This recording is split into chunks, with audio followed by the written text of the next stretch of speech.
Let's go.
And it's that time.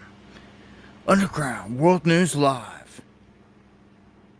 Back at you here on this August 18th, 2025. Good evening. Much love. As always, want to thank the folks that share the stream, get it out there. Places I can't reach. Much love. Good evening, Pure Bloods. Thank you for the feedback. Thank you for the feedback. Indeed, there, Gunther, Dark Knight, Flipping the House, Hopkinson, Deanne, John Boy, E. Fitz, Paul, MB, Jason, Academy, Chris, Bullet, Dark Wolf, Mr. Quinn, Chrome, Hope, Jimmy, Naomi, Barbara, Ohio, Minx. Good to see everybody. Hope all is good. Meaningless. As always, a lot to cover. I've been using the same email for a long time, dabu7@yahoo.com. I may start using a different one, which is for this channel, the Underground World News at gmail.com. When I officially do switch over here, I'll have everything in the description. It's just I've had that for a long time, and they give me an ultimatum here recently to delete emails for storage or have to pay us money, right? And I tried to delete and it won't mass delete. It only lets you do like 50 at a time, 50 at a time, and I've got like years worth in there, so it's gonna need to be like mass deleted to work, and it won't work. So it's like I feel like it's a gimmick. I feel like it's a gimmick. Or you're not gonna let me delete, so the only other option is to buy. I see what you have to. Anyhow, that's why I would be switching over to the other one because of that. If I do, we'll see here. Southern Indiana in the house. Much love. And yeah, we've got a lot of things popping off. Going to start off here with this space event. If you guys catch anything like this, what they call sprites or anything out of the ordinary, I'd love to know. What you see here on the screen, I'm going to blow this up a little bit bigger. This was a massive transient luminous event. They just call it a jet. So it wasn't even a sprite. And when you look at the size of this thing, caught from the ISS, you can see where the lightning breaks away and it goes north. These are crazy type of events, and just wild looking. Look at all the space below that is like just turned to day. Wherever this happened, like everything underneath was just lit up. I mean, you can just see it right there. Massive storm system, but you have these rare events. The sprites are they're a little bit different. They're way smaller. They can be created by city lights and things like that. This is literally lightning deflecting off the upper dome and not making its way to the ground, but just going up. And you can see it branching out in all these different areas until it dissipates. But just a wild shot there. Yeah, I'd love to have a space balloon up if we had the money with cameras. Just kind of watching, seeing what's really going on. Just saying the things we could do. This is a wild one. An American teen. You may recall I reported on this when it initially happened. We had this teen decide he was going to take this flight around the world and try to break some records. Teenage pilot named Ethan Guo. Well, he landed in Antarctica in June, but he didn't have official permission. And I feel like, tried to make an example out of him. Chilean officials arrested him because Chile apparently controls this little island of this region where he landed. He said that he was on a fundraising mission. The officials were not impressed. He was detained at a military base on King George Island and that's part of Antarctica, and Chile controls it. His lawyers, Guo's lawyers, and officials cut a deal on Monday that ended his official detention. But he's still stuck in the area because the Cessna plane he uses to fly is no longer in what they call working condition. Now, I read on, like, what they sabotage it? Like, seriously? But they're saying that it's the weather conditions right now, he wouldn't be able to fly that plane out of there, so he's kind of stuck. I'm sure they weren't happy that someone just dropped in out of nowhere, unannounced, down in Antarctica. The dude's got he definitely legendary right out the gate. I mean, to be a teenager and making this flight by yourself, like all the way, like crazy that is, man. And then to like knowingly like to say, you know what, screw it, like we're going on down to Antarctica, and to do it, I would have had cameras all over that plane, and I would have took a specific flight path in, going over other known bases in areas. I don't know. That would have risked definitely getting shot down. He's lucky he didn't get shot down, I guess. But it seems like he caught them completely off guard. And the main reason for the punishment was because he made him look foolish. He just kind of like dropped it out of nowhere, like boom. His flight plan went only as far as Punta Arenas in Chile. However, he flew to King George Island, which was 75 miles off the Antarctic continent coast. It doesn't. It says it's off the coast that far, but it didn't say how much further past that Punta Arenas it was. But he apparently had enough fuel, and he felt like, let's be legendary. Legendary, son. For sure. Like, not many people on this planet would have ever even attempted any of this, but he was doing this trying to raise money, fundraiser for cancer research. But yeah, he spent some time. He's out, and well, he's still sitting down there in Chile, but a story to be told nonetheless. Now I'm going to start to get into a little bit crazier news. And thank you, Wile E. Coyote, for the coffees. It is the best way to support the channel. I appreciate it to the fullest. Much love. God bless. Now, check this out.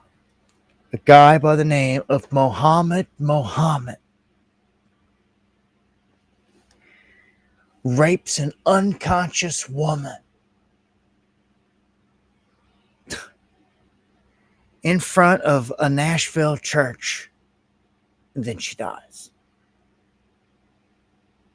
So, 34-year-old woman, homeless, is out there on the street in front of this church.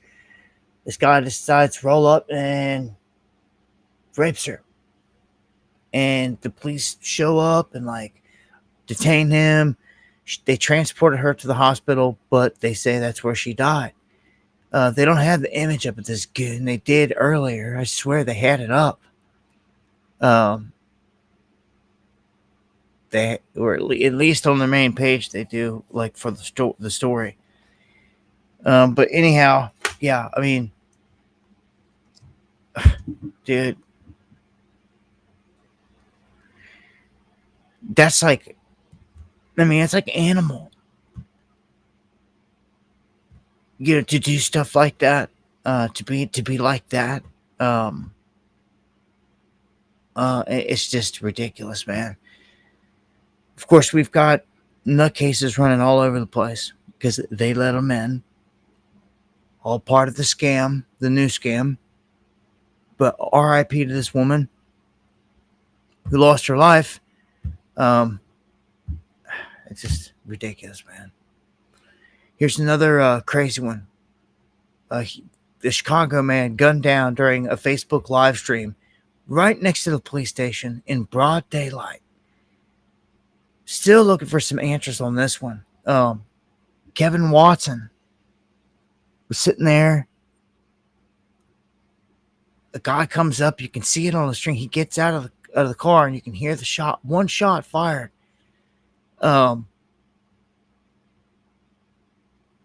Apparently killed him, and then all of a sudden, somebody stuck their head in the car.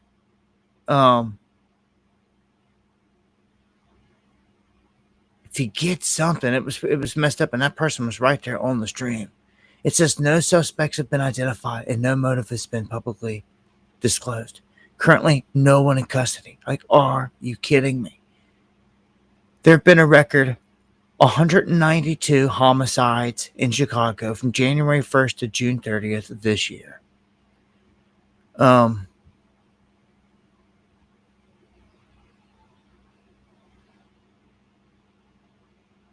over here to this page. Yeah, RIP. We will move our car, whatever car we need, so they can get the space. Just let's get the park. So now oh no, we can't do that. No, you just gotta find somewhere else to park. Who the fuck is you talking to? You feel me? Like, who the fuck is you talking to for real? Even talking like that? Like, that be the shit, and that's what make a motherfucker be wanting to get into it with y'all, because y'all ain't got no respect. What the What's up, bro? What's up? Hell no.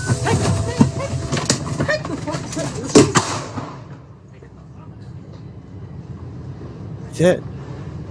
It's over.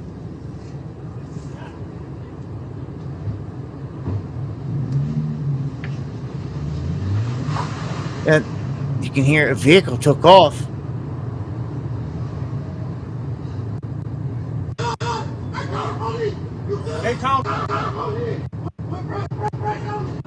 Someone's out to say call the police.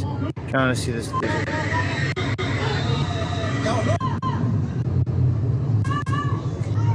It doesn't show it. It showed on this. We will move. R.I.P. though, brother. It just shows you the madness of how crazy it is up there. It shows somebody stuck their head in, and you could see them. So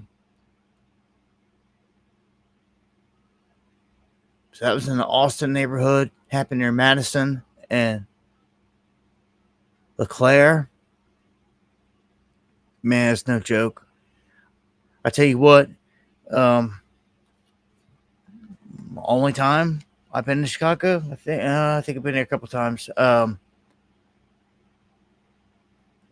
have been there twice, but the one that sticks out. I went to Chicago, went up there to report on something, do something, and went down to the little beach area because they got the Great Lake right there, like water. It was crazy looking. I was like, wow, they got like there's a beach right there in Chicago. Like it was nuts. And we walked down and like it was pretty chill. It was nice. I was like, wow, like it's just taking it all in. Like for whatever reason, we left. As soon as we got to the car and turned on the radio and was pulling out of there and got up onto the main road, they were reporting that someone was just shot right where we were just at. Literally right where we were just at, and they died. It's just nuts. It's just nuts, man. I don't know how anyone would want to live in that type of environment, though. All right, the ketamine queen here pleads guilty to being involved in the death of Matthew Perry. She strikes a deal with prosecutors. She was charged with selling drugs to Friend star Matthew Perry, and that's what he overdosed from, apparently. It was ketamine. So it's a drug. Apparently, some of the richer folks out there are getting hooked on. They've even said that Elon was on it and all this other stuff, but there's a ton of different drugs out there, man. Designer drugs, and when it comes to the rich, man, there's cocktails that they get their hands on and concoctions that other people would never even see. I'm serious. Like, was it Fear and Loathing in Las Vegas? I think it was Blow. I think it was Fear and Loathing. Oh, they talk about the adrenochrome. He's busting out his bag of all of his drugs, and some ways they're talking about the adrenochrome and all that in it. Like, it's all real deal. So let's jump to Seattle and just see what's happening here, to how these thieves are rolling into this Dem controlled city and how quickly they're able to steal $2 million worth of goods. They got a whole team going in. So smash and grab. Organized team here. 5 guys spread out. What's he got in his hand? What is he doing?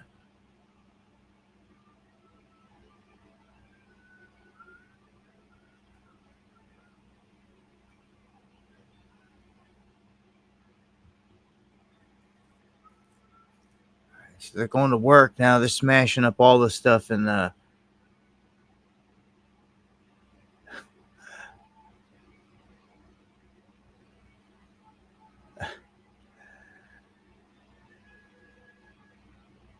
I think that if I owned a store like this, what I would start doing, it would have to be customary. If you're in a store like this, I would have that glass like almost bulletproofed, where this can't happen. And I would have a guy just walked out on. I would have a cage come down. There'd have to be an area, almost like a bank, where you got to go through a door and then you're in a little lobby area and then you got to go through another door. I'd have like a cage that would drive in. Look, this guy's just like, yeah, he just got smashed. Look, he didn't get shot, but it looks like they had their hands full and they got away with $2 million in goods. All right, here is a crazy story. On the last one, I was reporting on a young boy near me that went missing. Apparently, his mom is involved with killing him. Jaden Spicer, RIP. Well, we got another instance here where just a young child getting beaten for no reason. This woman taken into custody for beating this child, though, for the battery. He went black eye. I mean, it's a toddler. New tonight, a daycare worker arrested in Bainbridge. Yvette Thurston is facing felony child abuse charges for her alleged treatment of a toddler. Thurston was arrested at Little Blessings, a church child care facility, and is still wearing that Little Blessings shirt in this booking photo. The child's father shared photos of his 1-year-old son online and with us, but we want to warn you first, these images are startling. This is Clay Weeks. His father, Corey, says this happened on Clay's first day. Bainbridge Public Safety says they were called to the facility Monday just before 7 p.m. BPS has not released any details about what happened, but says officers were able to watch video surveillance of the incident. Thurston has bonded out of the Decatur County Jail and was ordered to have no contact with anyone under 18 or the Weeks family. We have reached out to the daycare for comment and have not yet heard back. Bonded out already, and look at that, dude. That is straight up. How are you gonna touch a child like that? Like this, dude. That's some like deep down inside hidden hate and evil that someone's got taken out on a child like that. Like that's just ridiculous. All right. If you guys missed it, we had a situation in NYC Times Square today where the bomb squad was called in. They were investigating a suspicious package. We still don't know exactly what it was. This is around 11:13 Eastern. They told the public to avoid Times Square as officers responded to this active police investigation. Now, this was near West 43rd Street and 7th Avenue. Multiple reports suggesting the situation stems from a bomb threat. We can see the advisory right there. I'll play a little bit of this video footage. It's about these guys. The guy working on trying to do something with some kind of mystery package. This package was placed when I'm told 10:20 a.m. in front of this. Oh wow, my screen just now. Thank you for that super chat, NPNY. If I missed any, I apologize. Get a refresh there. Everything just went flying by. Usually when that happens, it means my chat's behind. Just got to refresh.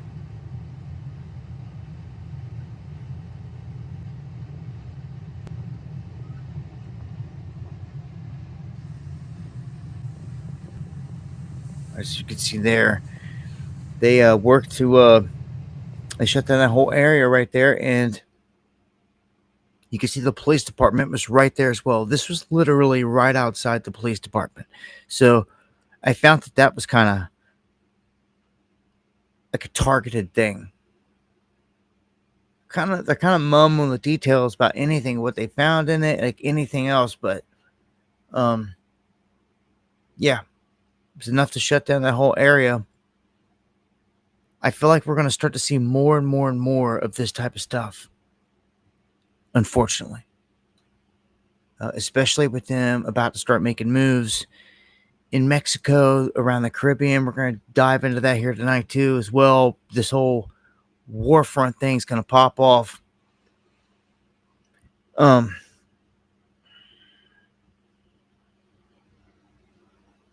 Okay. People are leaving blue states, it seems, and they're leaving for several different reasons, not just because of the politics, but I guess it all comes back to that in the end. I've been telling you how, like, up in Maryland, in other areas, they went like totally green or whatever, and this like has crushed them.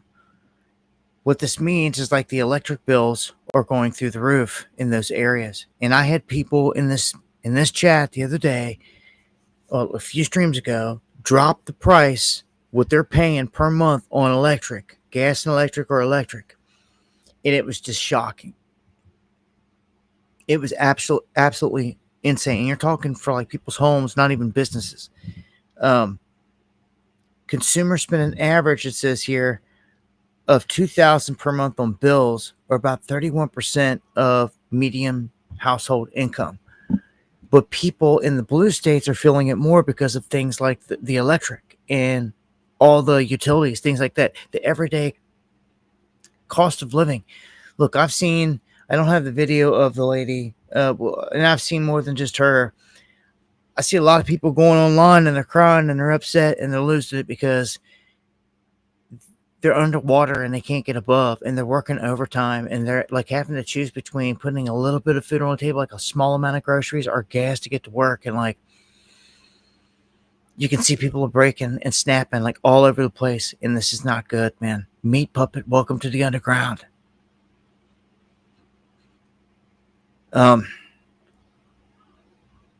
This is crazy. So in terms of the most expensive states out there, California's at the top, then Hawaii, New Jersey, Massachusetts, then Maryland. On the opposite side, you've got West Virginia being the least expensive state, then Mississippi, Arkansas, Oklahoma, New Mexico, and Kentucky. And the Alabama, Indiana, Iowa, and Kansas rounding at the top there for the least expensive. But it's all about the opportunity in those areas, right? As well. 1911. Much love. Appreciate that. The job opportunity, what's going on. A lot of Appalachia and things like that got wrecked because how they attacked coal. Trump's been kind of more friendly to coal and all this other stuff, but like, I don't know, we're yet to see where it's going to go. Like, some of these areas should go back to thriving. They should be able to sell full scale all the coal they want. Like, no limits. No, the government's doing it, and they're even selling it to the Chinese. And Trump even said that any of these AI places that were going up and that were building their own power plant, so to speak, that they could use anything they wanted, even coal. So it's like, okay, like that should be thriving. If they've opened that door whatsoever, like, this country and the people need to be taking advantage of it full scale. Problem is a lot of people these days don't own the property or have property rights or mineral rights on property like their forefathers had. Everybody's been ran out. The farm's been stolen. Hell, the farm was stolen from your grandparents back in the Great Depression. It was 100 years ago. Here we are it's our turn. Whatever's left, they're wiping out jobs. They're putting people in the streets, and they're arresting the homeless, which is crazy. They're criminalizing homelessness under the guise of going in and doing what does need to be done, cleaning up the druggies. But that's not all they're doing. It's the same thing with these strike teams going around and rounding up, killers and and rapists and all that. It has to happen. It needs to happen. But at the same time, there's going to be the same teams when lockdowns come back around that are going to be used against purebloods. It's rather freaking obvious, and it's not good. Like I always look. I could see ahead. I could see the bigger picture. Gray State, man. Like a couple big events away. Where are we? August. Yeah, man. Already ripping halfway through August, man. This year's flown by. And nothing's getting much better. Now check this out. I don't know if you're keeping tabs of like what happens at the grocery store, but like it's getting bad. Like it's getting bad just from month to month here. If you were like, oh, last time you really checked in on everything and paid attention was like, a couple months ago, well, like you can't do that no more. Okay. This article says, like, when I heard the cost of vegetables in the United States had risen 40% in 1 month, I thought there was no way that could be true. So this person looked it up and discovered that the cost of vegetables in the United States didn't go up by 40% in 1 month. The real figure was 38.9. Close enough. 38.9 increase in prices for fresh and dried vegetables from June to July of this year. If anybody cares, that is absolutely nuts. But you voted for that, right? You're winning, right? Too much winning, right?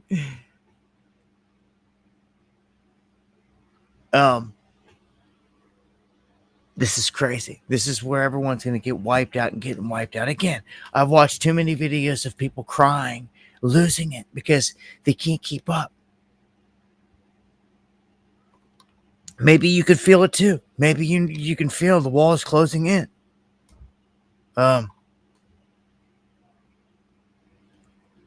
It's not good. So look, I just told you vegetables have risen 40% in a month. That is crazy. In a single month. Okay. This was the largest spike that we ever witnessed in a summer month. These figures go back to 1947.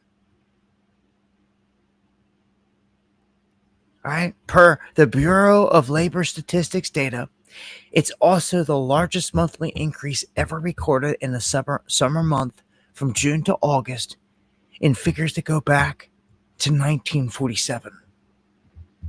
That's crazy. The other day, they were pointing out here how beef is now so expensive that the mainstream and even Republicans, the Republicans are telling people it's a luxury, that beef is a luxury.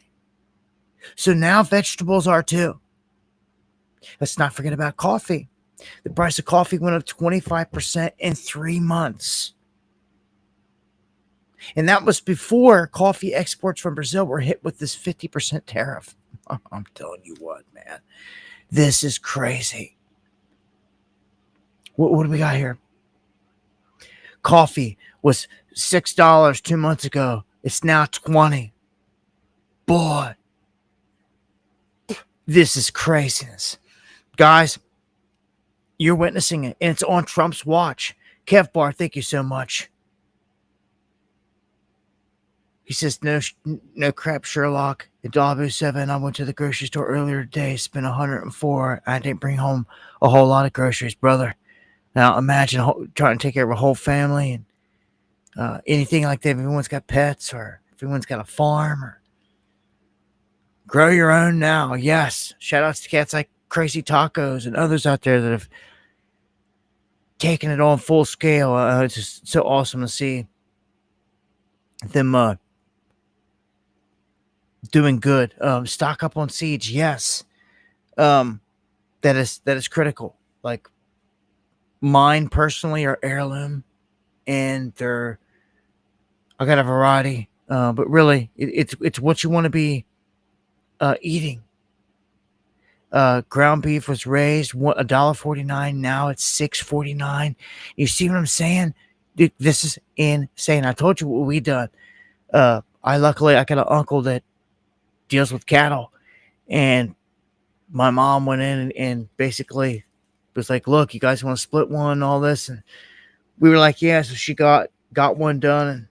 And we went and we got that and stocked a freezer up with that. And that was like the cheapest way to go for anyone. That's if you're going to do anything, like do that, like find someone that you can depend on, for it's even worth traveling like out of state for a weekend, because it's going to be give you your meat for like the whole season. Like keep it in the freezer, like to find someone that you trust and it's good, it's worth it. Like, in my opinion, you're going to save in the long haul. Plus, you ain't got to worry about all this other crap, contaminations, and all this other stuff, man. It eliminates it all. Coffee went up 300% in West Tennessee. Like, what, John Boy? Like, that is nuts. That is crazy. And again, thank you, Kev Barr, for that.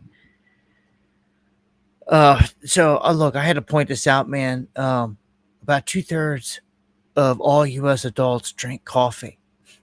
This is one of the most basic things that Americans buy, and that's gone up. Yeah, oranges in Florida, and just imagine a good hurricane or so rolls in here very soon. It is that time of year. It will wipe out that. And thank you, Deanne, for posting that. Coffee's only $5 each.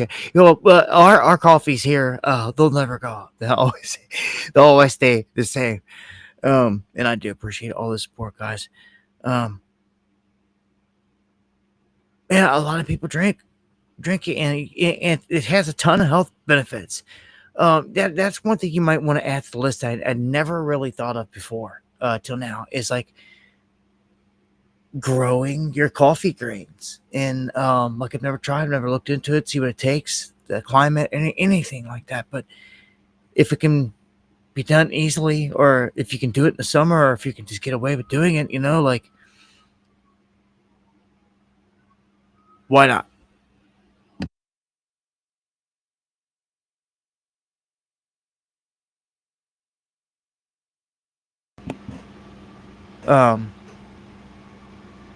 Hit hit mute there accidentally. Coffee prices, yeah, 25 over the past 3 months. All right, so as they're saying here, air conditioning is rapidly becoming a luxury as well. I don't know how many people out there have been hit by these heat domes. If you've had air conditioning, man, yeah, well, it's nice to have it. If you don't have it, like we had to go out in the vehicle and all this, like, and like there's times like where, you know, in off-grid settings, but like mine, like I watch everything, like, power gets down to a certain point, or something like that. Like, I don't know. It's people that are probably running, the AC around the clock, are definitely paying a higher electric bill. But man, he says his power bill can reach $500 a month, and that looks low compared to what some people were saying a few streams ago, or at least ballpark. All right. At this point, 83% of all Americans are experiencing stressflation. That's the point I was looking for, right? This is crazy. Trust me. Yeah. I know. It's tough times out here. I spend a lot of my time, like say like outside of like normal work or anything that you do, or cleaning the house, or do anything normal stuff, like any spare open time, so to speak, that I've got, I spend cutting down trees, cutting it into rounds, having to throw it and haul it up, and then it all has to be split and then stacked, and like, and this is getting ready for winter, and this is supposed to be a bad one. So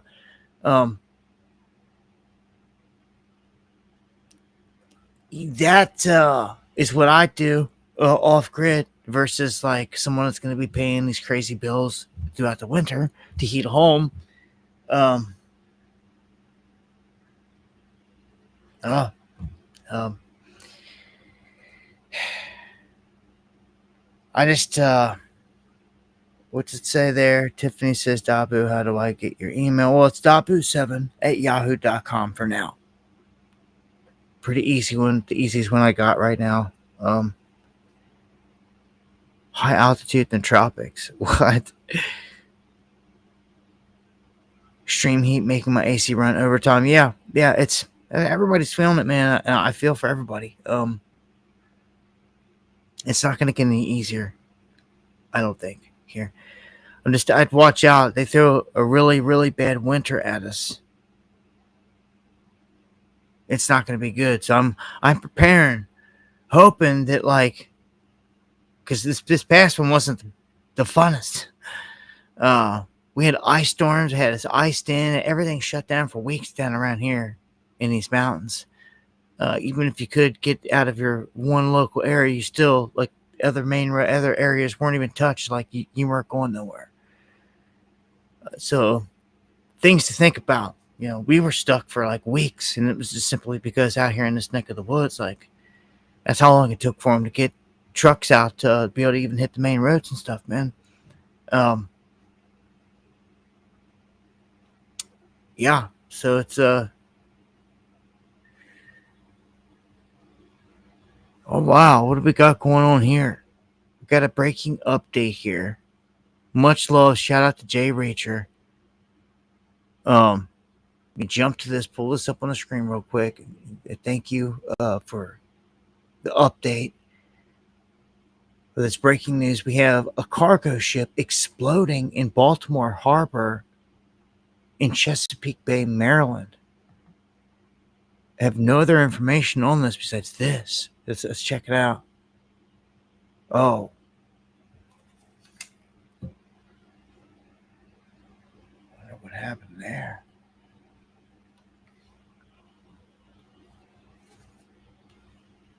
Reminds me of the story I reported on here recently where a helicopter clipped power lines and came down and hit a barge and blew up on the barge. It reminds me of. I'm not saying that's what happened here, but that's what it reminds me of. I don't know what happened there. It doesn't look like anything came down. It just starts with the explosion. I don't know. Kind of wild. I watch these type of events because I feel like we've entered a window here with going to war with the cartels and designating them terrorists, and with all the stuff going on. I feel like crazy stuff like this is going to start to pop off everywhere. It's going to start multiplying all over the place. Here's a warning from Sam Altman. He's just saying that, look, it's starting to look a lot like it did right before the 2000 crash in terms of AI. All the hype and all the stuff around it. He's just throwing these little hints out there that he says he compared the surge in AI spending to the dot-com boom of the 90s, when hype drove valuations before the NASDAQ lost nearly 80% of its value. And this is what he's like hinting at. Like when this bubble pops and this whole thing comes down, like the whole market's going to have a huge retraction. I told you, I've been telling you, like half of the entire stock market or like half of the entire S&P or whatever is like tied up in like 10 stocks. It's something stupid. If you just take out a handful of stocks, like you cripple everything. That's where we're at. Yep. If you just attack a handful, you can bring the whole thing down. So we've got a flesh-eating bacteria that's on the rise. Just wanted to throw that out there. They've been seeing this pop up, and they're seeing it more and more. They say brackish waters is where you're going to get this most commonly. They say it's reported in Gulf states like Texas, Louisiana, Mississippi, Alabama, and particularly Florida, which has one of the longest coastlines in the United States. So this bacteria if you've got a cut or anything like that, that's what you really want to watch out for, because that's how it's going to enter, and then it really will start to do damage that way, and then it will start to eat at the wound, and be like an open wound and all that. That's why they call it flesh eating, in terms of that. But you're gonna know it if you've got it, because they say that it has incredible pain tied into it. I don't know. I'll just steer clear of those brackish waters. And yeah, just want to put the heads up out there. I thought this was a good one. I wanted to throw in the lineup. Notice how they censor out the V word, the other word for jabby. This is Jenny McCarthy talking about what happened in her situation to her son. I thought it was interesting. As my first launch onto the stage with my story, she'd said to me, I waited for someone like you because I've been receiving letters from parents saying something happened after my son got their something happened. Like parents just knew something happened. I had a child, maybe that, and this isn't for every child. This has happened for my child. So I went in telling my story. It just so happens that it matched a lot of other people's. There was something happened after a visit that their child lost language, eye contact, and regressed. And then comorbid conditions came up, whether that was seizures, leaky gut, you name it, eczema. I can go on and on and on. So with that going on Oprah, she said, we're going to have to go live on my show because there will be enough government agencies that will want to shut it down and censor what you're going to say. So we're going to go live that day. So I remember talk about praying. I was like, just let me be of service, but please help channel me because I literally was like this on Oprah. I had to sit on my hands at one point. Oh, wow. At one point I asked her to repeat the question because I couldn't remember the question because I was so scared. Yeah. But as soon as. And I wanted to play this so you could see that someone of her stature, this is Jenny McCarthy, she is dealing with this. And a ton of everyday people are dealing with it. And even when she was stepping up to talk about it, she was scared, intimidated, everything else. But for all the people out there that know someone that's dealing with an injury or something like that, or you are dealing with an injury, you're not alone. All kinds of different people out there. And I will say that, under this administration, that's one thing. Everything is more open about the talk about this, seeking justice, people getting jobs back, all that good stuff. That is positive. People can talk about it more openly, versus the witch hunt that was going down beforehand. But I just I mainly wanted to point out that let you hear a bit of what she had to say there, of her story, and if you can relate to it, you're not alone.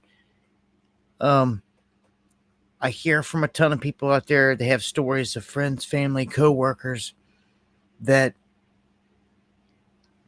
are dealing with issues strictly from that. Right, we're going to jump over here to this next one. Is a Michigan lawmaker under investigation after a late night ballot stuffing video emerges showing this individual stuffing stuff in the box. I'm going to play this clip. I don't know if they put night vision on this, or I got a secondary clip we'll watch here in a second, and it's all blacked out. It's at night. You can clearly see everything in here.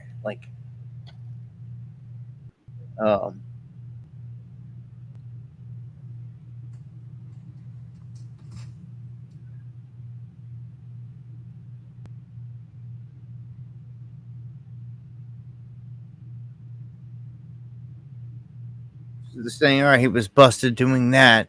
But then I've got the second clip Second surveillance. Hey, this must have been different. New video obtained by Local 4 shows a black pickup truck pulling up outside Hamtramck City Hall in the middle of the night, just days before the primary election. All of a sudden, the lights turn on inside the truck. That's when you spot 3 men inside, including what appears to be Council Member Abu Musa in the back seat, the same council member who is seeking re-election right now. The video then shows the driver getting out and stuffing absentee ballots into the drop box. The only problem? They don't all fit. He then starts pushing them in before reaching for 2 more stacks. The whole time looking around to see if anyone is watching. After about 2 minutes, the group drives away. And get this, Local 4 found that it happened again, only 4 days later. This time, a different car pulling up with what appears to be the same council member in the passenger seat. He then starts handing bundles of ballots to the driver, dropping off 3 that's a clip that we just witnessed. large stacks. City election. So the heading blurred out there, but we see what it look like. So they're busted. They got cameras up on these spots, and man, this day and age, they got cameras everywhere, right? I mean, how can you be out in a modern day city and I think there's like not cameras somewhere, a ring cam, like a security cam? There's not, like, there's so many everywhere that, like, it's just, doesn't matter where you're at. You could be out here in the middle of nowhere, like, still there's cameras. Like, people got them up on the properties, all types of stuff. Like, it's, yeah, I don't know, but Trump is vowing to fix this whole ballot thing. I don't know exactly what he's going to do. He says all these things. Of course, he's just pushing agendas, as far as I can tell. Then he's always making these big comments and big statements too. Like, Social Security has been getting hit and gutted and all this stuff, and he's trying to say that it's going to last another 90 years. Some people are laughing at that, scoffing, like there's no way in the world that's ever going to happen. You know, I don't know which way it's going to go, but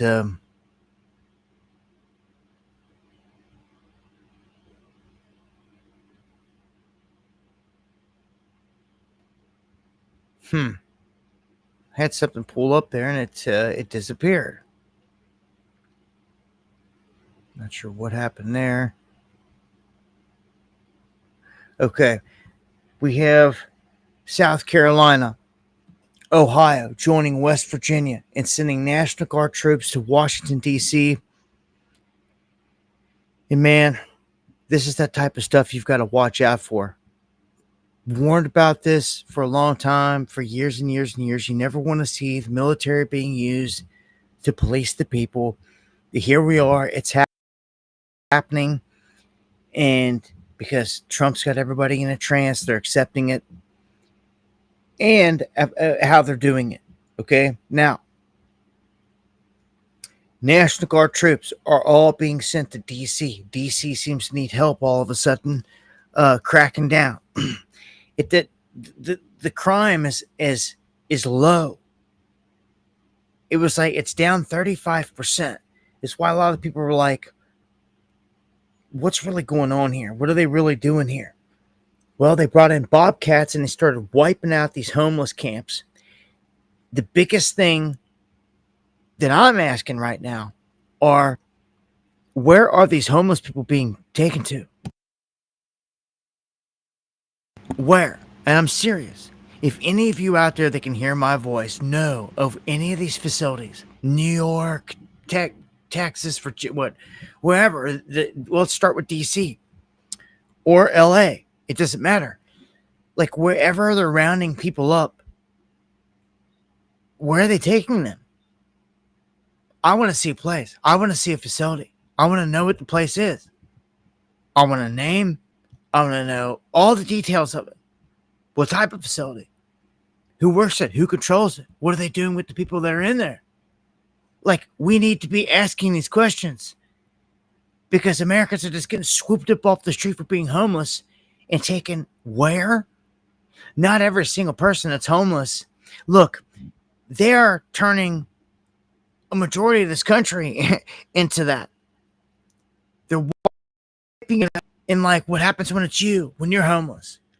Just living out of a vehicle or something. And like, they're going to say you're homeless. What happens if the vehicle breaks down or anything like that? Or if you're just homeless, still working, like plenty of people are. What happens? Where are you getting taken to? I want to know. I want to know what's happened to my fellow Americans. Okay, if there's some kind of drug treatment facility, let's know about it. Like where? Where? What kind of doctors? What kind of treatment? Like, can we interview some of these people that are like going in there? Like, all I know is people are getting rounded up and like we have no clue where they're going. And nobody's asking the question. I feel like I'm the only one. I am the only one. I don't see any other outlet, any other person out there asking this question, taking it serious. It just nobody cares. Like, oh, why do you care, Top Boo? Man, it's a good thing. They're rounding up all the druggies, this and that. I'm like, yeah, you're so ignorant. So ignorant. Yeah, it's good if you're going to send some druggies to get rehab, but what about all the rest of the people? There's droves of people that are not on drugs. Where are they going? They can't afford drugs. They're just trying to survive. Where are they going? Where are they taking them to? Does anybody care? Seriously, does anybody care? Is anybody looking into like where are they taking them? Like, where are they getting taken to in DC? Like, it's a huge question mark. Nobody seems to know. It's like they want it to remain that way, like out of sight, out of mind. So all of a sudden, you've got National Guard troops being sent to DC, and this is ridiculous. I think states need to make a stand. You don't need to be sending a single troop there at all. Like South Carolina, Ohio, like pledging hundreds of troops to send up there. Like, why? Like, who cares? It's a federal district. Let them handle it themselves. If they can't, they got an issue. They're printing all the money, and they got the highest payout across the country. With a ton of yes men in there, ton of feds and all this all over the place. Why do you need our National Guard from other states? Why? This is actually the state's last line of defense. And if you needed to defend against, I don't know, let's say a tyrannical government, this would be your last line of defense. That same tyrannical government is coming in and stealing your last line of defense and bringing them up to do the dirty work. And the people are just going to allow this? This blows my mind. This place is done. Stick a fork in America. It's done, been dead. It's done. Over with. So you're definitely going to have National Guard to protect you. They're probably going to turn around and use them against you. That's how stupid this is. And because people sat there this whole time and did not do anything, that's probably what's going to happen. People that are, getting up and complaining and yelling and saying something like, my sons and daughters ain't getting sent to, to do some crap. They may be able to stop something. I don't know, man. I just think it's garbage. You've got all these states doing this. What do you have if you don't have your National Guard behind that? You have nothing. You have nothing. People are going to find out the hard way. Now he's talking about sending them into New York City, full scale. I expect an event. I would expect some kind of event to give them an excuse to usher it in. See what I'm saying? See how they operate? I'd expect an event anytime, anything to pop off here where he's got a good excuse to send in the National Guard.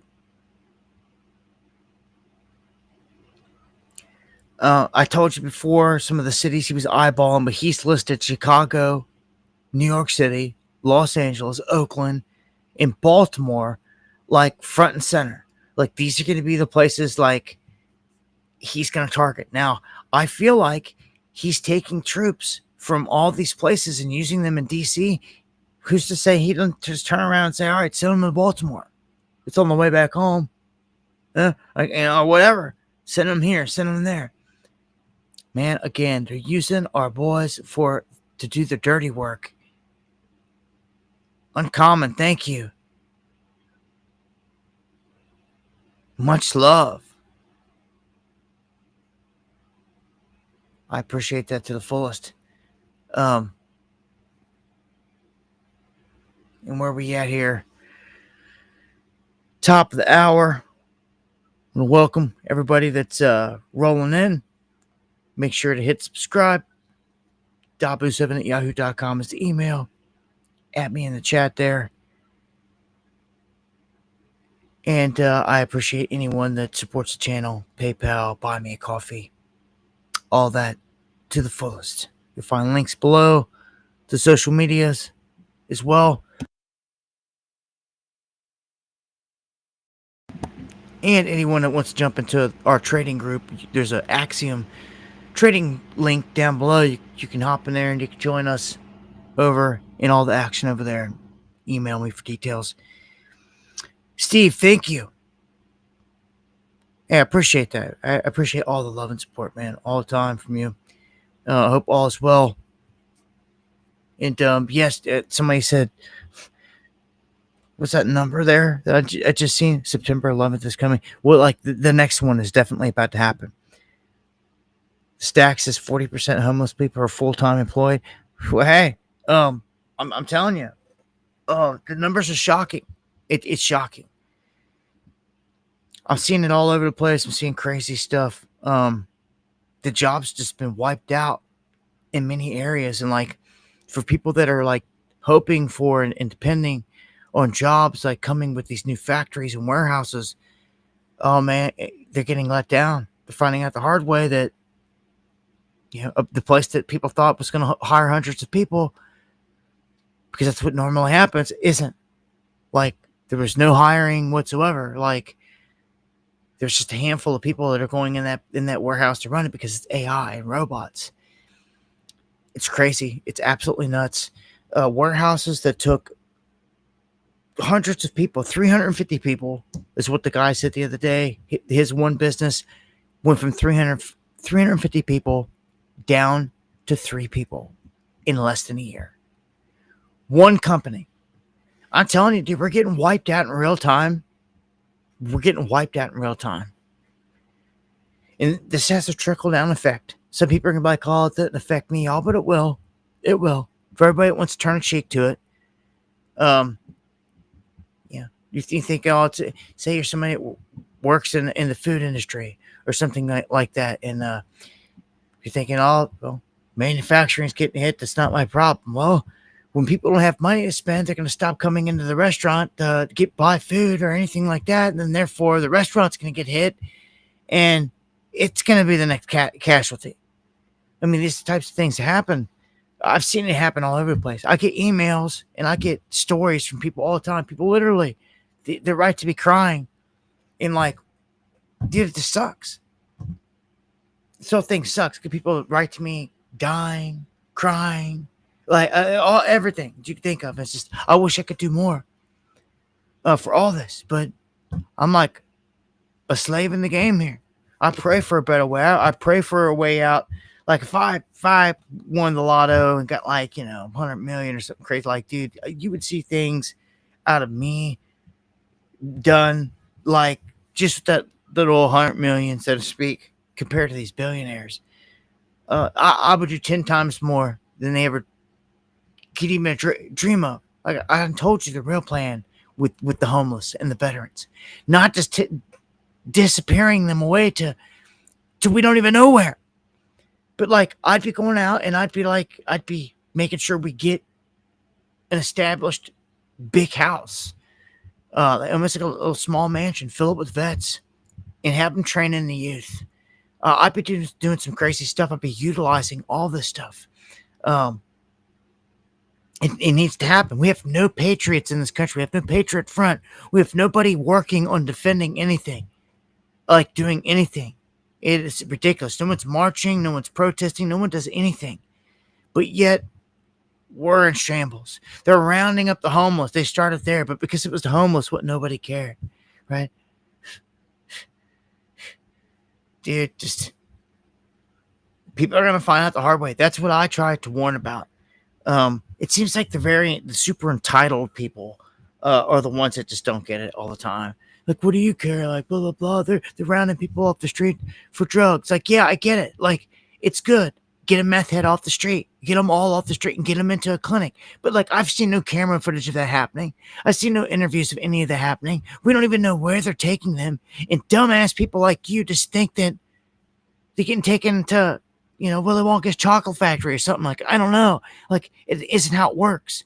They're like disappearing these people. It's ridiculous. That's the main concern. If anybody cares again, I care.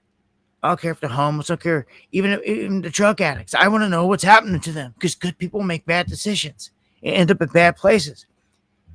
And it could be someone's son or daughter out there caught in a bad spot. Like we need to know where they're going, man. Yeah, we're cooked. It's over. Like, you can't look for a hero. I mean, you got to be the change that you seek. But at this point, man, I'm telling you, God's told me, like, because I've asked, I've prayed.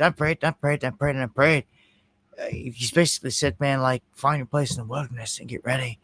Like, build your ark, so to speak. Because, like, as soon as you're done building your ark, like, it's going to start raining, metaphorically. And, like, I'm telling you right now, like, the raindrops are starting to fall. That's where we're at. They're rounding up our people. And it's starting with the lowest rung that nobody cares about. It's pathetic. It's sickening. Disheartening.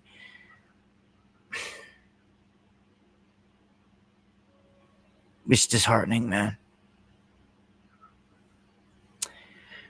Gwendolyn asking about the action group. Gonna have detail. Action group.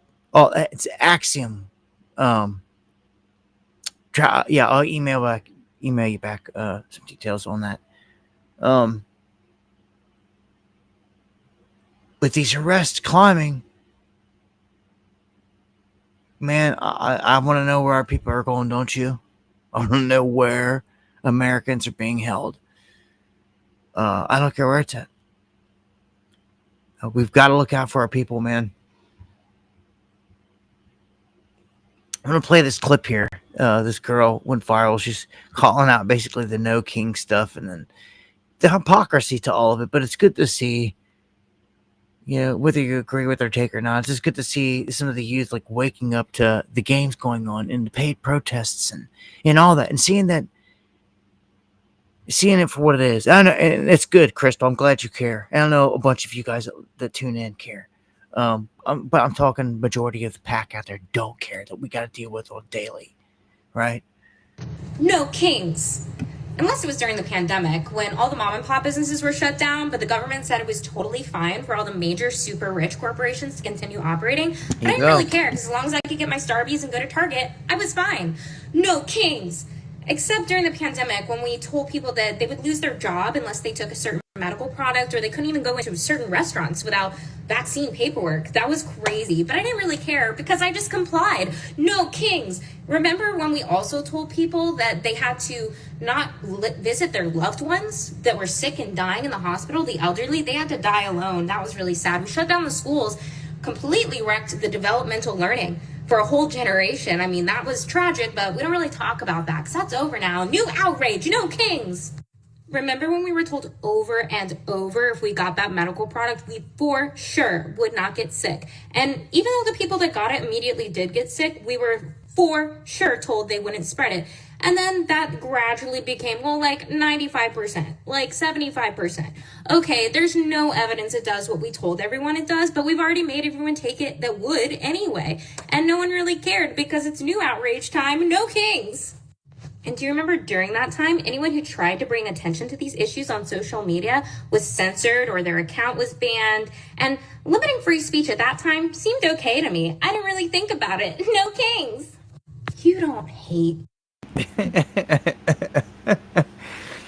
It's,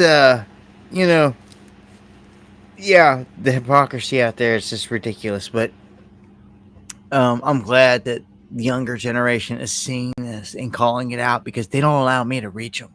Over here on YouTube, if you look at my stats, I'm so censored, it's pathetic. Like, the only reason you're hearing me is because, like, you guys know, and, like, you come here, you want to come here. But, like, all the rest of the people that are subscribed to me have no idea I'm live. They probably have not known that I'm live for years. They don't even know that I'm alive. I'm serious. That's how bad I'm censored. I got over 500,000 people, and I guarantee you, like, none of them get notification that I'm live. I have people show up all the time, like, "Oh man, I haven't seen you in years." I'm like, "Oh, funny. I'm active like every day." But when you look at my analytics, 18 and below is a goose egg. They do not allow me to reach the youth. They're so scared of it. They're so scared of it. That's why anyone that rolls in, man, like young, man, that's super special. The younger they are, they get this message, the better, obviously. The quicker you wake up in this life to the game, to the scam. So again, I'm glad to see it. But look at this next one. New GPS data reveals exactly who showed up at the White House on J6. That's right. And see, I love stuff like this. When you turn the tables on them, they love to use AI on us. They love to use technologies on us to track us and trace us. But when you can actually use the same stuff to expose them, it's golden. Okay, so we all know that most people carry their cell phones on them. So if you can track this data, you can expose a lot. I mean, they catch killers this way, and so on and so forth. But what they did is, for these protests, they ended up finding out that there was a ton of government employee devices there. They found a total of 67 devices tied to the feds with access to the secured federal buildings, the DOD, DHS, DOJ, FBI, Treasury. 9 devices accessed the White House Northwest Gate multiple times in the prior 30 days. 92% of devices had been at 5+ past DC protests. Like, all kinds of information can be gleaned from this, and you can track so many different people. They can find them instantly. Like, look, you're tracked and traced like an animal. Everybody is, including them, and they're not the smartest with this. You may recall here recently, there were some guys that got in trouble, Secret Service guys. They were using a fitness app to track, their running and their miles like other people do. And that was giving their location away. And someone was tracking them and knew where this guy was running every morning, and then tracking him back to the hotel where he was staying. And then they knew that guy was Secret Service detail for the president. They knew the president was in that building. So it was a huge problem in terms of that. Like, man, so many backdoors and electronics and stuff these days. It's ridiculous. So I wanted to point out how many feds are on the ground in these events. They're everywhere. Every time I go to a city and I report on something, in my mind, I always see the day me, Hoodie Ross, and Carolina May were in Louisville, and we were up there following the armed black militia, whatever, and one of them shot themselves. And like that day, like, you could see that these Fed cars had the streets blocked off. You could see there were Fed cars. They looked like when they had Fed tags. And there was no Feds around. But when you looked up at the top of the buildings, there was heads peeking up in binoculars all over the place. It was like the Feds were scattered all over the rooftops of all these buildings. And that's when you know you're in the middle of a Fed operation. That's when you know anything that's going down that day in town, that city, like they have their hands all over. All right, so they say that a woman has been arrested. She was trying to travel to DC to assassinate President Trump. I also seen a man was arrested this evening um, for the same thing on social media. He was threatening to kill Trump, and they got him. And apparently, this lady making threats. Hi, everyone. It's Judge Janine. I just wanted to let you know here from the United States Attorney's Office in D.C. that an individual by the name of Nathalie Rose Jones is now in custody, charged with 2 federal crimes for knowingly and willfully threatening to take the life of the President of the United States. She did come from New York to Washington, D.C., and she has been threatening and calling for the removal of the president, and even worse, as she got to D.C., her threats were on Facebook and Instagram, and she continued to call the president a terrorist and was working to have him eliminated. She is now in custody. She will be prosecuted to the full extent of the law. Make no mistake about that.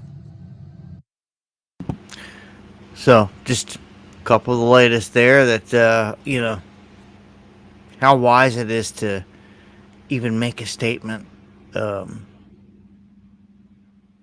social media is just like ridiculous. Like, this is what it leads to every time. First thing, I don't know. It seems kind of stupid. Like every time they nail the person,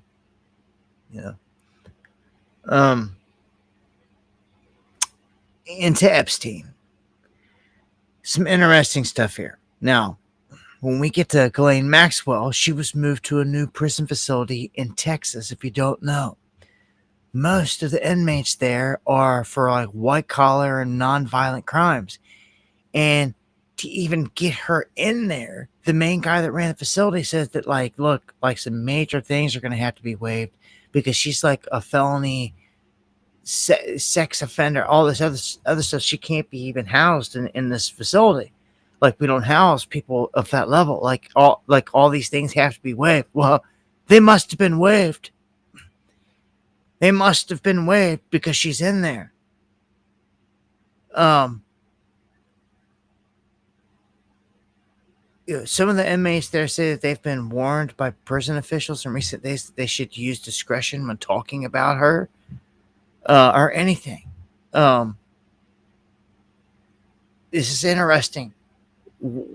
Some kind of deal that they're not even mentioning has happened, and it's freaking obvious. The woman was she's been transferred to a lighter place, and they were talking about work release and all this other stuff, and people were like, how? We're like, look no further than the sweetheart deal that Epstein got years ago.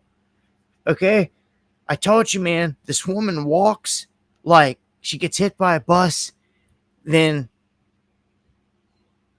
the whole thing goes away.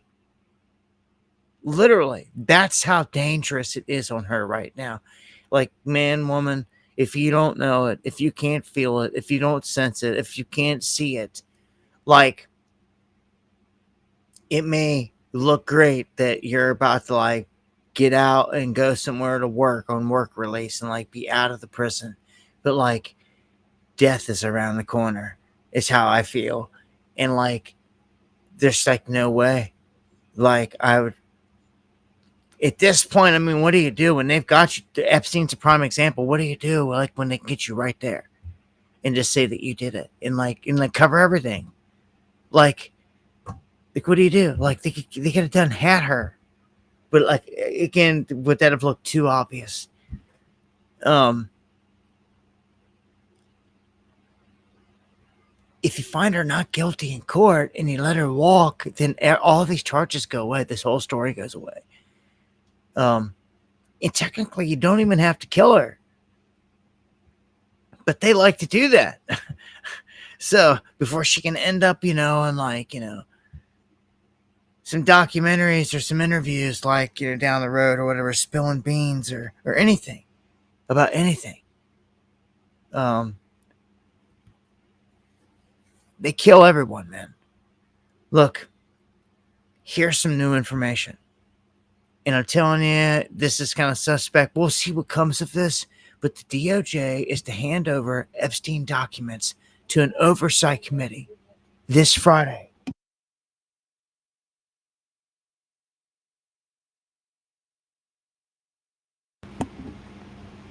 So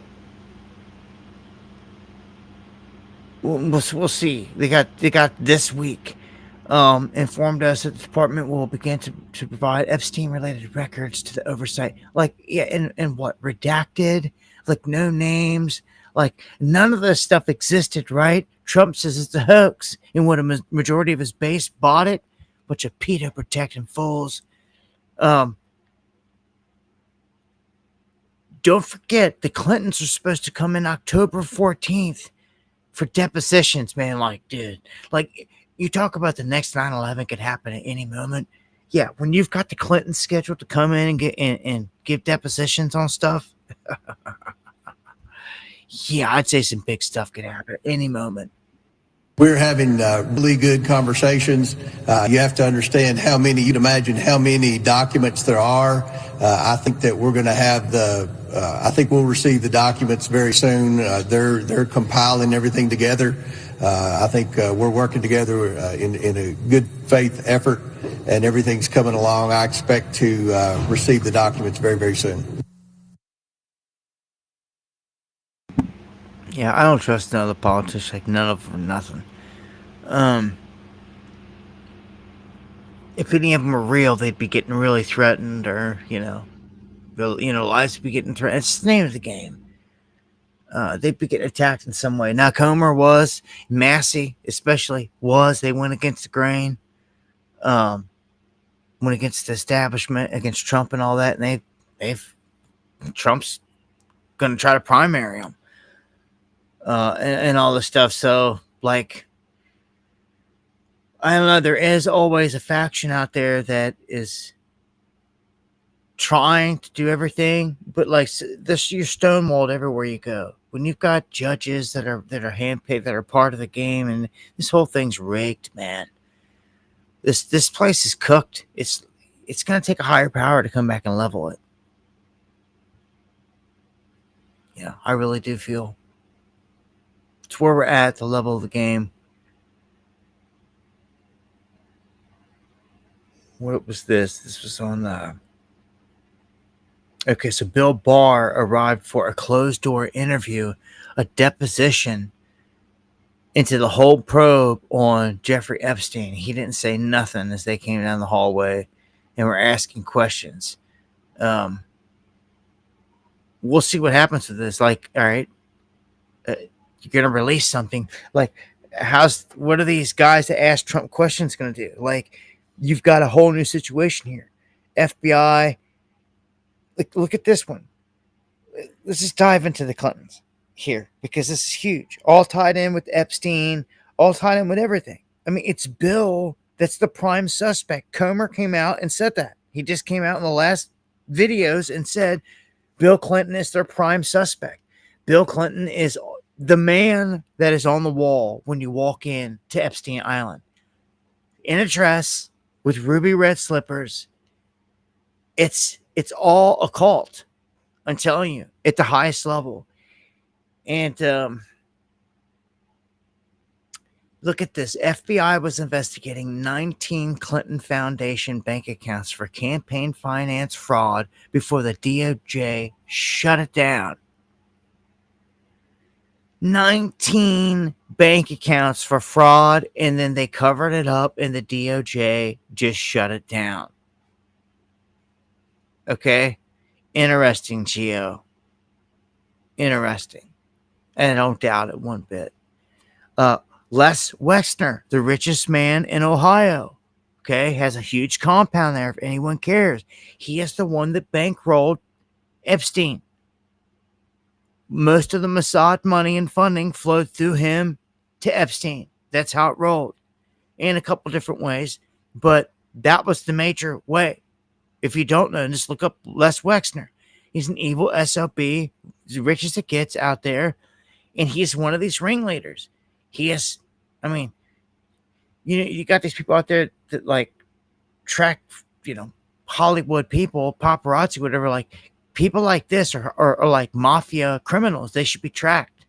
Like if people ain't got the kahunas to go like arrest them for these crimes and treason, like they should be tracked at least like all the time.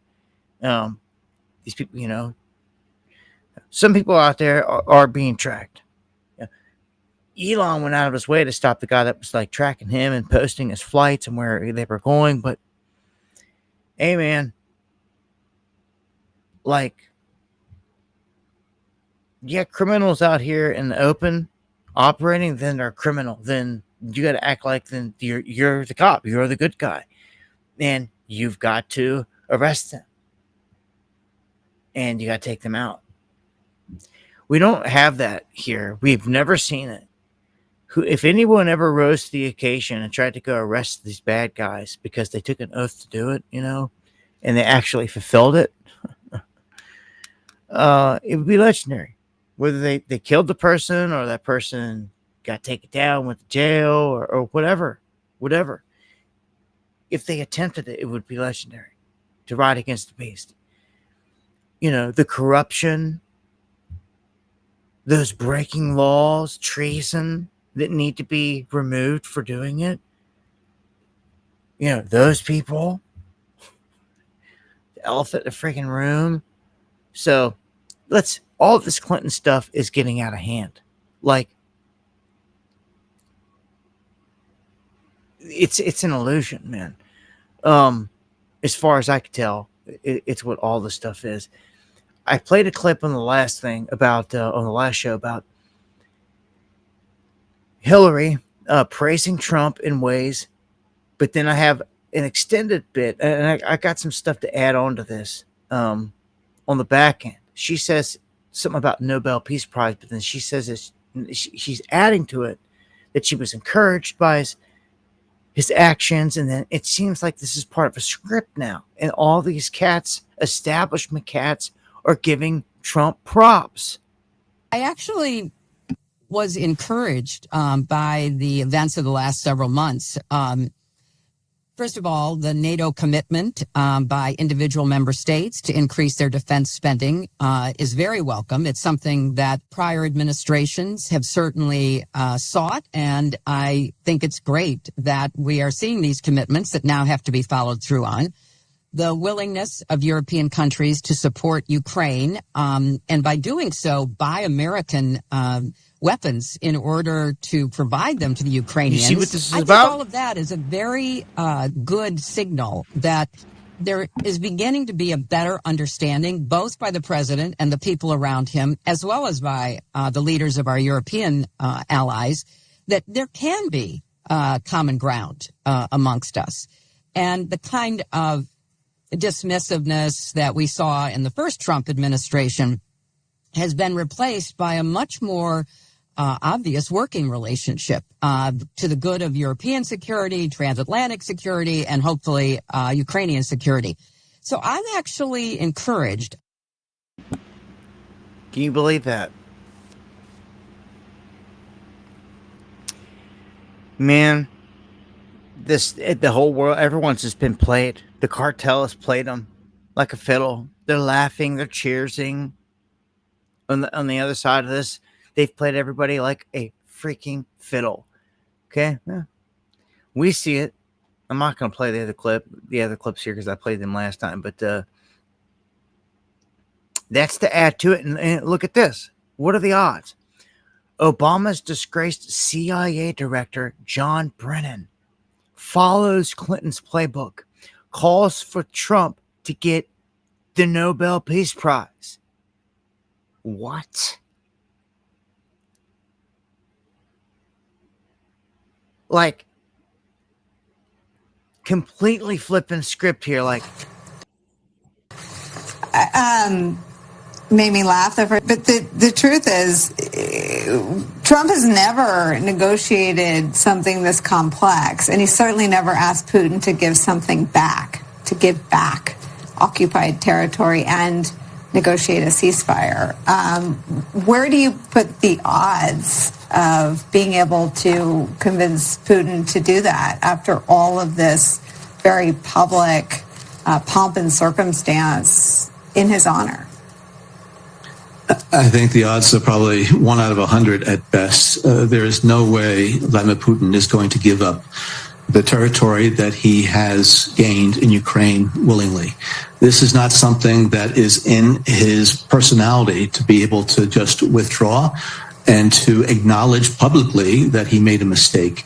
Again, Donald Trump, who believes he's the world's best negotiator, that's why I think he realizes that this is something way, way beyond his ability to even influence in a very positive direction. So what's going to happen in these meetings, I don't know. I hope that Donald Trump stays strong, pushes for a ceasefire across the board, not just an air ceasefire, but on the battlefield, freeze that so we can stop some of this suffering. But I really don't see Vladimir Putin reneging or pulling out of the territory that he's in now. But I would second a nomination for a Nobel Peace Prize of Hillary Clinton for Donald Trump if, in fact, that happens. But I see the chances of that being next to zero. What are you thinking if you're President Zelensky today? I'll tell you what, man. Vladimir Putin walks like a gangster. He does, man. That man walks like a straight gangster. Compared to Trump's like waddle and all over the place. Anyhow, I mean, what are the odds? Like the whole other side, or all of a sudden, yeah, give Trump the Nobel Peace, give him all this. Like, dude, you've been had, man. Like, we get it, but like the rest of the crowd, at this point, it doesn't matter what happens. I mean, we've done like the worst of the worst. It's been Trump, Epstein, all this stuff. Like it fractured his base, but it's still, there's a large portion of his base that is still clinging and ignoring that he's protecting the pedos. We keep it pushing here. They have put a $5 million bounty on a Haitian gang leader. Any of you guys out there, when you go catch barbecue, this is a guy that barbecues and eats their victims out of Haiti and all this stuff, like real deal. $5 million bounty on his head. So we've got Blackwater's Eric Prince sending 200 to a 200-man small little army here to Haiti as they put this $5 million bounty on his head. So it looks like he's organized a team and gonna,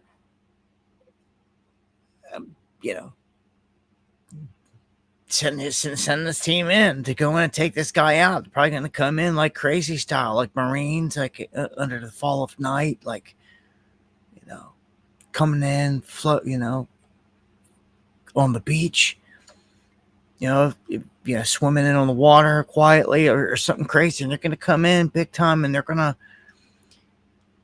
to do something here, man. Eric Prince and them, these guys are skilled. I see them taking him out, getting him and killing him. That's my prediction. They're going to do it. And somebody's going to get that $5 million. It may even go up between now and then, depending on how long it takes. But these guys, man, they're trained for this. And Haiti isn't all that huge. It is very chaotic though right now, but they would go in and do some night raid and get down at night. Now, also realize that they put a $50 million bounty on Maduro's head, the president of Venezuela, which is huge. And all this military action, this movement that we're making, like something huge is about to happen. Something big is about to happen that people did not see coming. all different. Like, this is completely different than the first Trump administration. Many different war fronts are going to be sprung up under his watchful eye here. While at the same time, he goes around the world and he builds up this little arsenal of peace. 6 places he's already claiming that he brought peace to in 6 months. This is staged. All going for that Nobel Peace Prize. All going for these accolades. It's all stage crap. And of course, they're going to have him connected right here in this whole event with Zelensky in Putin. This was the big deal today. It has been this past week. Trump calling for a peace agreement, but he admits that it's not just up to him. That you've basically got to have Vladimir and Zelensky sit down. They have to agree on it at the end. In the end, and it's true. I'd like to remind you that in 2022, during the last contact with the previous administration, I tried to convince my previous American colleague that the situation should not be brought to the point of no return when it would come to hostilities. And I said it quite directly back then that. So Vladimir was basically explaining there when he was speaking that, like, he tried to tell the Biden administration and all this stuff, and like they weren't listening to nothing. And he basically says that if Trump would have been in there, like, none of this would have ever happened. So Trump says that the U.S. is willing to provide security guarantees for Ukraine in this Zelensky meeting. Now, I want you to remember what Hillary just said. Remember what she just said, giving props to Trump. What did she slide in there? And buy American weapons. And buy American weapons. That's exactly what all this is about. This is weapon sales full scale. The two biggest sellers are Russia and the United States. And it's 2 different system lines. Backing each side of the globe, each side of the war front. Russia feeding into Pakistan, China, all the Iran, all those places, military equipment. And then the United States, feeding its allies, Europe, NATO, all that, Ukraine at this point. And what's been the biggest thing has been the Patriot missile system, defense systems, which have sucked against hypersonics. Trump was caught saying something to Zelensky about those good Patriot systems, but they've sucked. They've got demolished. They got wiped out. So many got wiped out, they had to pull more out from Israel to send them down there. And they just keep getting hit. They cannot stop a hypersonic missile. They're not designed to do it. And they won't even speak on it. But it's a cold reality. It's what keeps happening. Why do you think? I mean, the proof is in the pudding. Why do you think that Russia's marched clear across freaking Ukraine and is now pounding out Kiev and taking over the whole eastern flank? It's because they've been able to do it and nothing's been able to stop them. If there would have been something that could stop them, they would have been stopped. Largely, Zelensky holds no cards in this at all. Like, he's got to fold. And I don't care if they don't want to give up those eastern flanks. They were largely massive Russian-speaking territories anyway, that were Russian-leaning anyway. It was like an inevitable thing here. I don't know. Maybe they give up. So I could see maybe Russia giving up small little tidbits and areas, just to show they're willing to work, but like nothing big. We'll see though. The Alaska summit reinforced my belief that while difficult, peace is within reach, and I believe that in a very significant step, President Putin agreed that Russia would accept security guarantees for Ukraine, and this is one of the key points that we need to consider, and we're going to be considering that at the table also, like who will do what, essentially. I'm optimistic that collectively we can reach an agreement that would deter any future aggression against Ukraine, and I actually think there won't be. I think that's even overrated, largely overrated, but we're going to find out. And I think that the European nations are going to take a lot of the burden. We're going to help them, and we're going to make it very secure.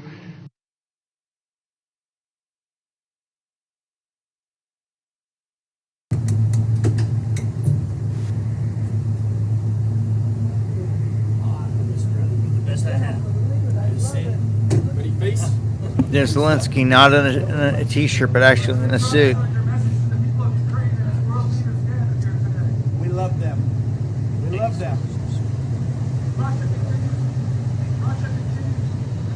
Last meeting, they kind of clowning hardcore because of all the stuff. This one seemed to go a bit smoother.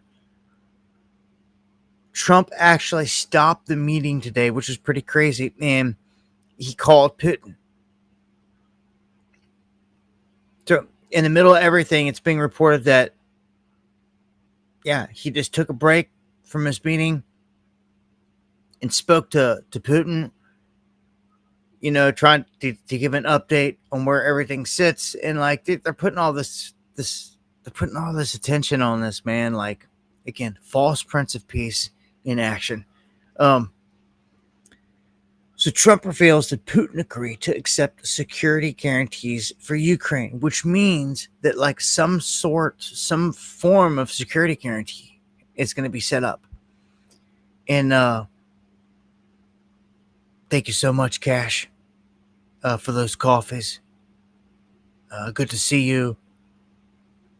I appreciate that to the fullest. Much love. God bless. Thank you.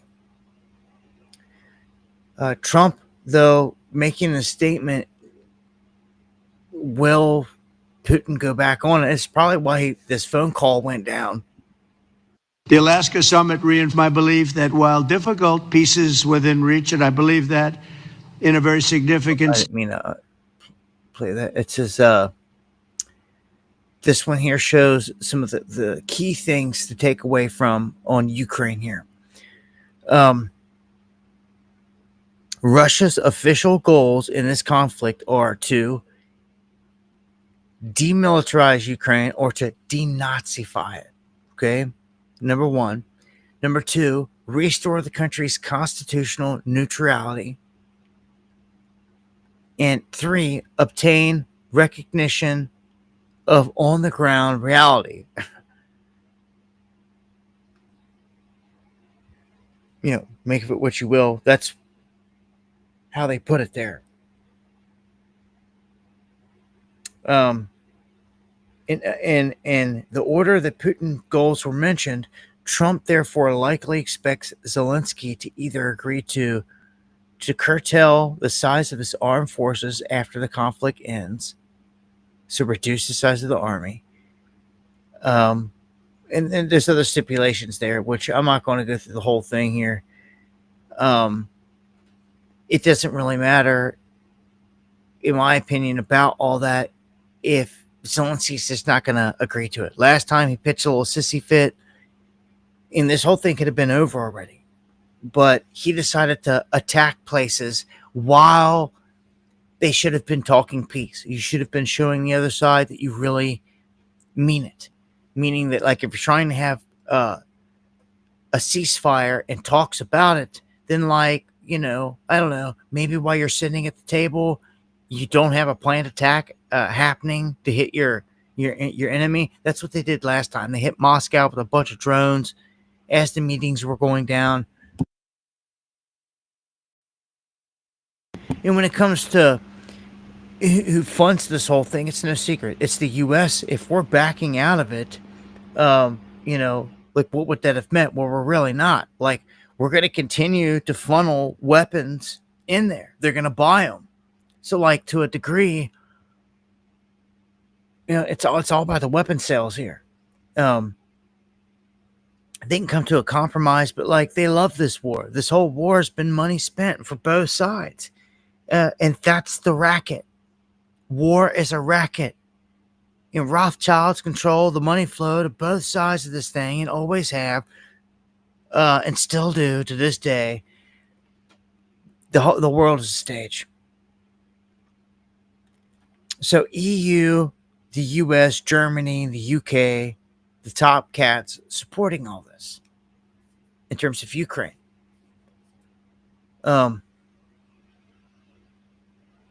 Here's one. Hungary might get attacked next, so just keep that on the radar.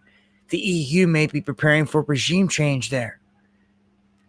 Yeah, and treating them almost like they would treat Belarus because they're friendlies, they're buddies with Russia. It's the EU just will not stop pushing for war with Russia. They want it. They're hell-bent on it. They want it more than anything. And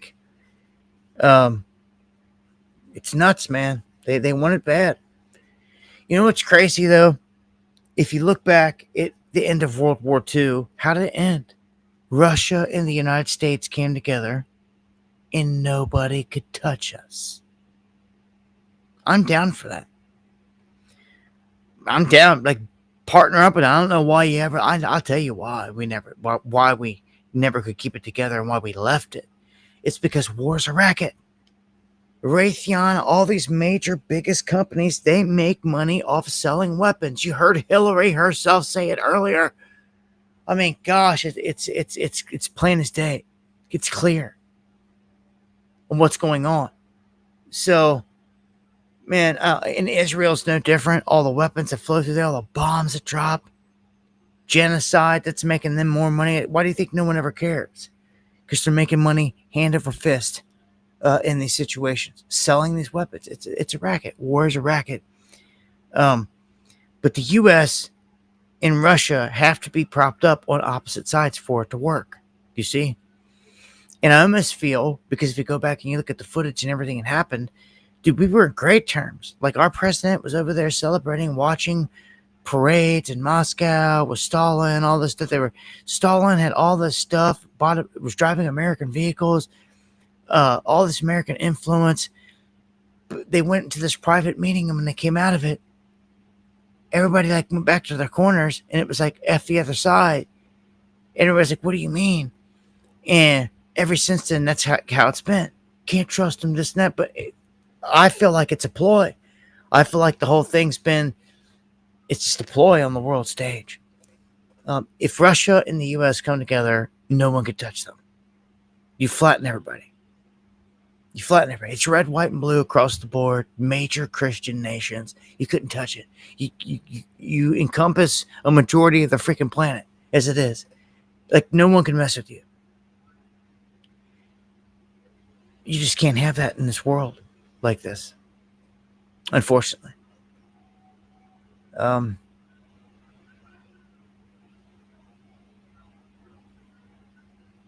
Here's one. A senior Israeli official arrested in Vegas in a pedophile sting. He gets released. Look at the face on this piece of. And he flies home back to Israel where they're protecting him.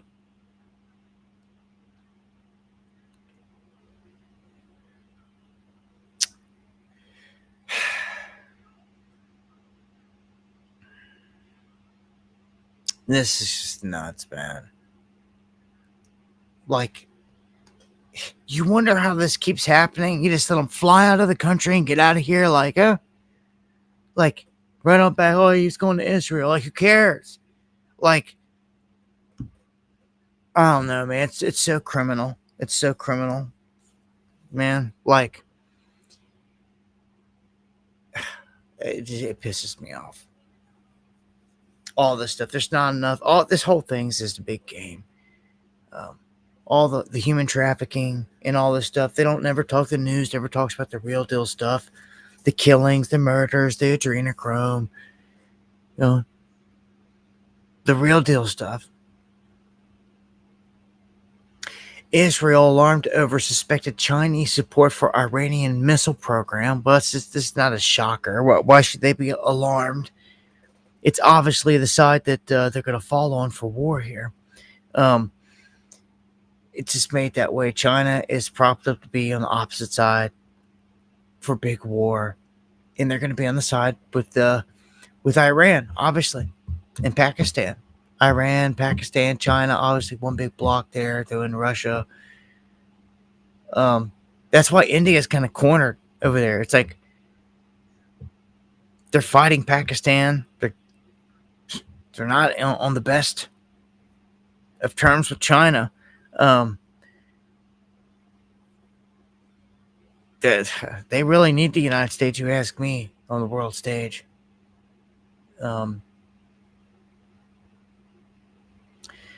Trump says that Xi Jinping from China assures him that they will not invade Taiwan during his presidency. Now, this is crazy. This is pretty crazy. I mean, straight up. Like, I mean, you're telling me that if, like, the lights go out, like something crazy happens to this country, it's not going to be the opportune time for them to make a move? I bet they would. Bet they would. But apparently, they promised Trump that, like, look, we'll hold it off for another year or two. 2027 is when they were expected to do this by.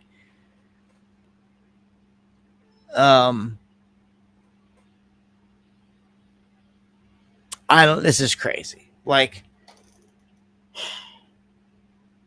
I don't know what to make of it because, like, are they going to abide by it? Like, I don't buy it. Like, they gave Trump the word that the whole flow of fentanyl was going to end into this country and everything else, and, like, garbage.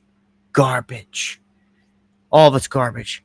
And that's just a soft form of war that China's waged on our country to kill us from within. And it's worked. It's worked. And I don't see him saying nothing about that or anything on that. We'll see. But I'm telling you, anything happens to us, the like banking sector, economically, massive cyber attacks, and we get put back anyway, they will make a move on Taiwan because we will be in no position to stop them. And they'll seize it. They'll seize it quick and rather easily, if you ask me. And there'll be no one to come and help Taiwan. I ain't bound down no CCP. Send hot lead toward any CCP. You understand? So, China has got what they call assassin's mace. And this will render Trump's Golden Dome useless. So what is this? What is this? All this talk and this crazy title? What is assassin mace? Well, it's fentanyl. They don't have to do anything crazy. They're getting a drug in here that's wiping people out faster than you can even think. It's a weapon, and it's dropping bodies. It's dropping soldiers left and right every day, all the time, all over the place. It's more effective than a bullet for them. Truly is. And nothing points, well, you can retrace it back, all the flow, obviously just like a bullet or a gun, back to China. But nobody cares. They're wiping our people out, man.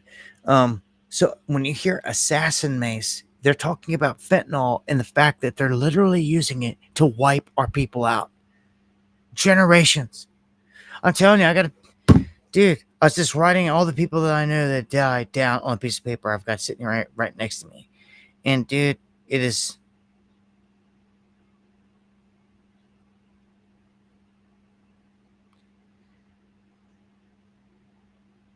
trying to kill all of them. For the most part. I'm not going to put it all on China because there is no real war on drugs in this country. They help facilitate it and bring it here, obviously. It's all big game. It's all big game. Big lie. But these are all deals done up top by, these countries.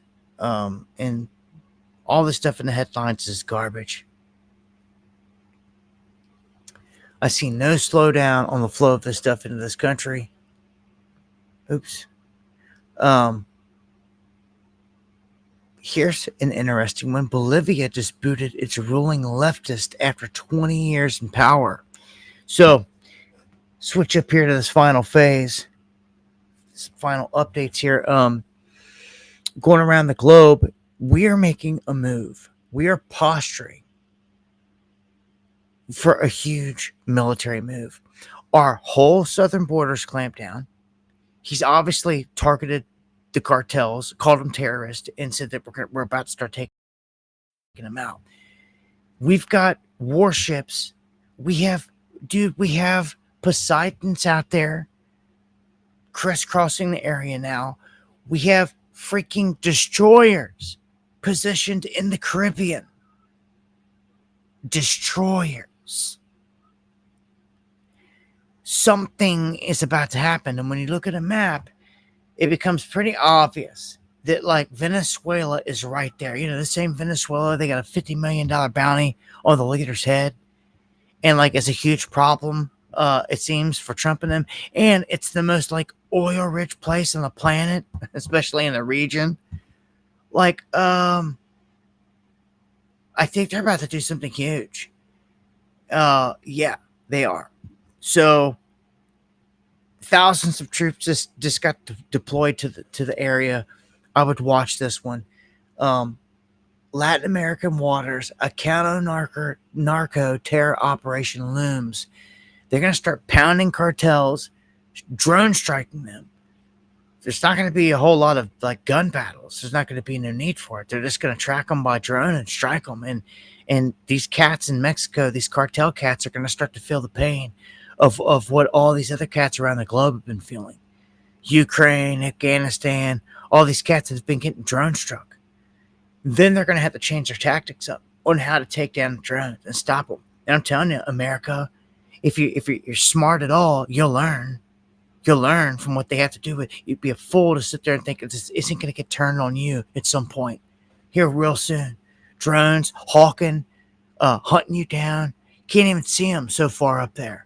But yet they locked on your cell phone because your dumbass had it in your pocket and you're done.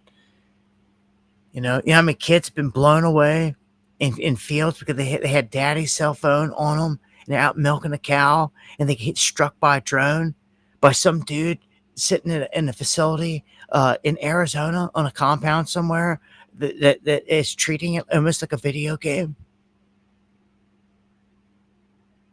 That's how insanely sick this is right now. Cats destroying, killing other people all the way on the other side of the world like it's a video game by drone. And just they're pulling the trigger on a confirmation. The confirmation, for instance, is going to be a cell phone. If they can connect a cell phone that was known to be used by a leader of something, they're going to target it. They're going to hit it. That's the scary part about it. Don't want to be trading up. Cell phones in a country like that. Get you just hit, wiped out. Here's something that's pretty crazy, though. This is pretty badass. A new company has come out that is trying to counter taking down these drones, kamikaze drones. You know, the drones that show all the time flying into packs of guys and is blowing them up, whether it's Russians or it's Ukrainians. Both sides are doing it, and both sides are taking casualties. It's insane. Like, it's insane how effective they are. Well, they've got these new turrets that can roll out and pop out the back of a vehicle just like this. And this new company saying that this is a cost-effective way to take it down with basically bullets. It's just because bullets are cheap. Like cheap bullets. And they can use anything from 50-cent shotgun shells to regular, AR rounds or whatever. But that's better than using a $100,000 surface-to-air missile to try to take out a drone. So let's try, spend $1,000 to take down one drone. $100,000, to take down one drone. Or bust out one of these little turrets that can, with AI connected to it, can chew them up out of the sky in seconds. It's pretty crazy. This Centradel company This is pretty crazy. Now, remember, on the books here in this country, FAA, it's against the law to shoot down a drone or blah, blah, blah, any of this crap. But in a war setting, when these things are hunting you down to blow you up, you just remember. And look, I'm not even going to play the clip. You could see all these guys jumping out of the back truck, getting ready to. They didn't make it. They all didn't. These kamikaze drones fly in on them so quick and blow up, packed with C4. They kill a whole load of them. One blast, one hit, and they're using fiber optic drones. Like, it gets nuts. They have long ass cords, so like, it's nuts, man. It's nuts. It's crazy. So here is the Centradel taking down a drone. Here's a quick update on the new company I'm starting. Centradel is a robotics company developing counter-drone systems. Currently, there are few viable solutions against small, inexpensive, mass-produced FPV drones. They are too big or too complex for large-scale deployment. Additionally, fiber optic and self-guided drones have rendered electronic jamming effectively useless. Yeah, so what I was telling you is the fiber optic. They're running fiber optic. Yes, the reason they're running fiber optic is so they can't be jammed. Because all you have to do really is send out frequency or a signal, and you could jam a drone in the air and you can bring it down. That's one way to do it. Okay? Take notes. But when you've got fiber optic ran ones and stuff like this, they're like close by, and they'll run like a few hundred yards of fiber optic on a drone to get up to you to try to blow you up. Like, dude, you have to have one of these little turrets. This turret that this guy just made, dude, this is so bad. This is so badass. This is awesome. We believe the solution here is a relatively small, affordable, kinetic-based system that interfaces with available hardware. We have many improvements planned, so keep an eye out for more videos, and if you'd like to learn more, please visit centradel.com. There you go. Centradel taking them down, boys. And I put this in a video right here. This is crazy. Check this out. Hellfire missiles are now being launched from civilian box trucks. That's right. And turrets, just like the one I showed you, can pop out the same way.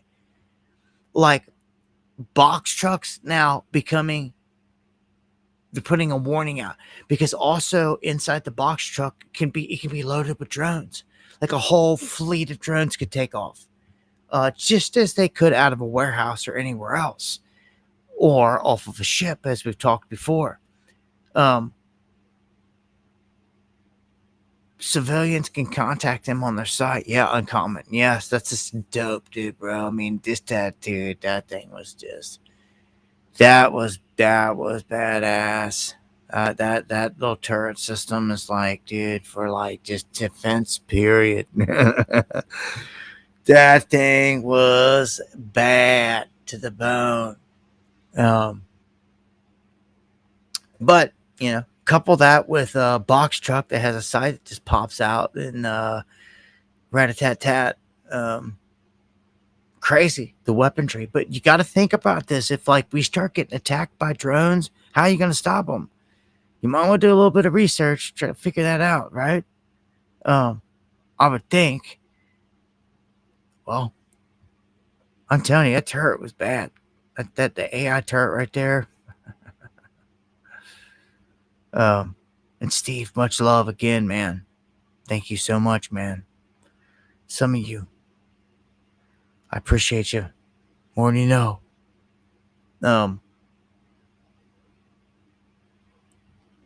Couple more here. An update here for my British cats. We have a British Army colonel warning that civil war is coming. It's about to happen. The UK is going to see it. The civil war in the country. It's inevitable. we've heard these calls before, but like, here it is again. And, man. The more it develops, it is going to develop more and more. Turn this up here. More unrest we're going to see. There's only so much I think the people can take. I would go far as to predict not just civil unrest, but civil war in the UK in the coming years. I would hate to be right on this, but I believe that I know there is no political solution. Okay, and I just wanted to play that so you can see that you got another person calling. Like, in the coming years, they expect the UK to come completely unraveled. You know, they flooded migrants in there the same way they did everywhere, and it's way smaller. So the smaller the place, the quicker you're going to see it hit the fan, and that's just how it is.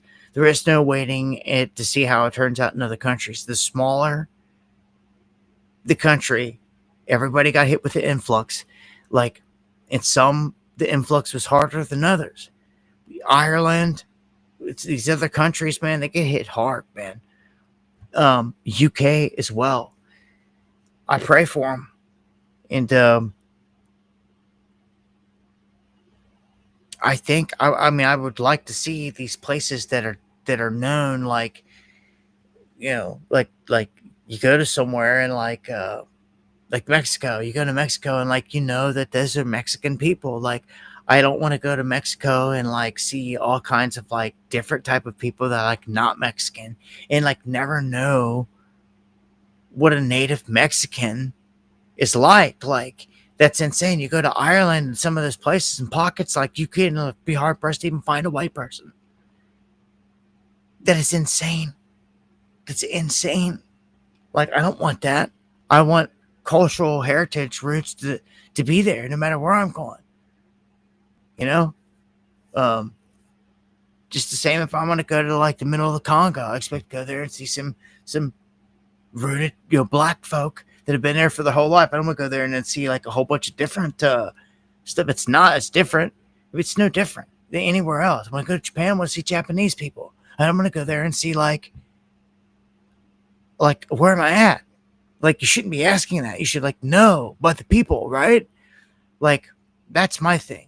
Like, the heritage and all that, like, means something to everybody. And they're destroying it. Of course, these people were never meant to assimilate when they were sent in here. And let me tell you, we'll end it with this piece of crap right here. I hope he burns, man. This guy is one of these truckers in America that does not care, and it just killed 3 people because of an illegal U-turn. And here's the clip right there. This piece of crap. 3 people died in this incident because he did this wild illegal U-turn and didn't even seem to care. Look at his face though in this camera clip right here. They pan and he's standing right there, staring at them, like giving them a death stare, because he's sitting there and looking over the fact that everyone told him, like, yeah, 3 people are dead. Like, these people are dead right here. Right there. He's like staring at it. It's like, dude, like, can you even speak English? Like, these are huge problems. This is what's happening on our highways. And it's just getting out of control. I'm so sick of it. Yeah. Well, we all got our problems, I guess, but send them back to where they came from. Get them out of here. These cats cannot speak English. They can't assimilate. They can't follow the rules or any of this other stuff. And first off, if you're not here legally, bounce. See ya. Don't want you. Don't want you, because wherever you're from wouldn't want me. I can't just go anywhere. What gives you a free pass? Talk about privileged and all this other crap. You want to start talking that then? Huh? Is that what you want to do? You want me to turn them tables? Huh? It's privileged. Huh? I can't go into any other country and just walk in it and roam and go in and get an ID and get a job as a police officer or a truck driver or any. So who's privileged? Huh? Shove it. Yeah, it's 11:11. Much love. Fitting. We'll end the stream there. As always, I appreciate you guys joining me. And I look to be back, as I always say, if the Lord doesn't return in the coming days. I'll see you here next time for more Underground World News Live. Look to be back on Wednesday, 9 p.m., and then Friday, God willing. And hopefully here in the future, I'm going to have something new rolling in. It may not be next week, but here within the next month or so, I look to start having a new exclusive stream specifically for the Most High. Okay? It's going to be it's not going to be on all this news and all this stuff. It's going to be on Saturday, on the Sabbath day, the true, and it's going to be about getting the knowledge on. I mean, just like a sermon, just like any other time. You know, Jesus gathered and talked about the Most High and all these things with his people on the Sabbath. So we should do the same. And I'm just going to keep it just like a church service. So to speak, I'm just going to hit on the points. We're going to just hit on scripture, and a lot of the scripture that's hidden, and just good stuff. And it's going to be nothing but that. That's what I look to do. So, and it just be exclusive on a Saturday for like an hour or so. We can get in the work of the Most High. And yeah, man.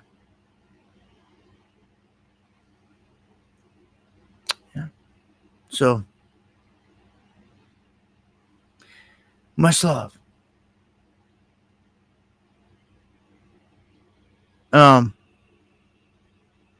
Much love to all you guys, but David out there, it says, Dabu, you're putting your faith into the wrong things. Stop. Oh, really? By obeying God's commandments and listening and actually doing what the Most High says, not just doing what I want, not just doing as thou will. You know, there is a higher intelligence, which some of you don't seem to have at all. Not just in human form, but a higher entity, that made this whole beautiful world that we're in, that made every little creature and put it here. You know, all that stuff, something's observing all this. You're not intelligent enough to even sense it or see it. That's your fault. I feel it fully. And they left you basic instructions on everything, on how to live, overcoming the evil here, what to eat, what not to eat, things to do, how to live life. And like people just ignore it. And if you think that that's wrong, well then like just get out of here and never come back. Do you not care about your kind? If you ever change your heart, your ways, and you ever want to find a way out of here, the true way out, you could find your way back. And you could simply say you're sorry. And that's all it ever takes. Humble yourself. And if you really want to find the keys, if you seek, then you will find. For anyone else that this is wasting time, you'll never make it out of the soul trap. You'll spend many more lives if that's to be had here. This could be the end ticket here. I'm hoping this is the big show. That's why I'm here anyway.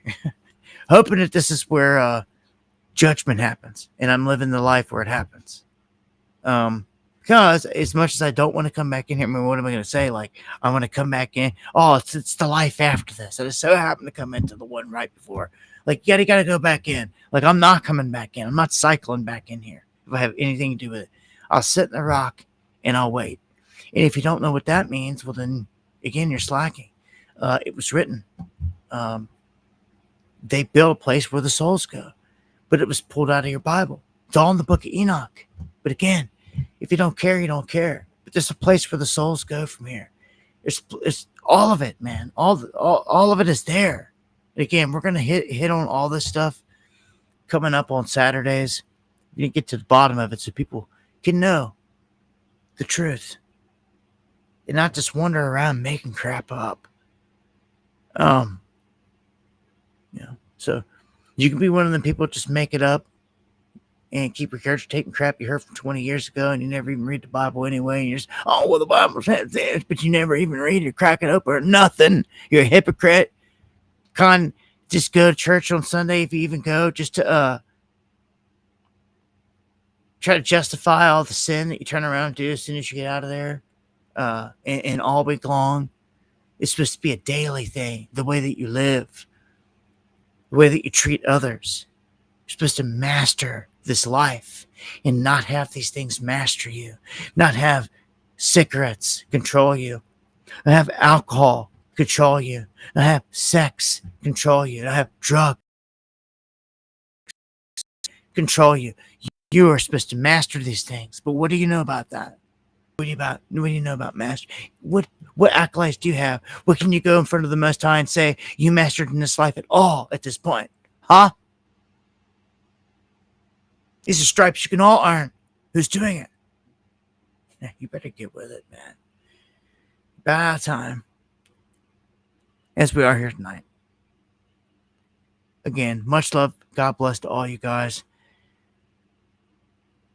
Stay safe. Love one another.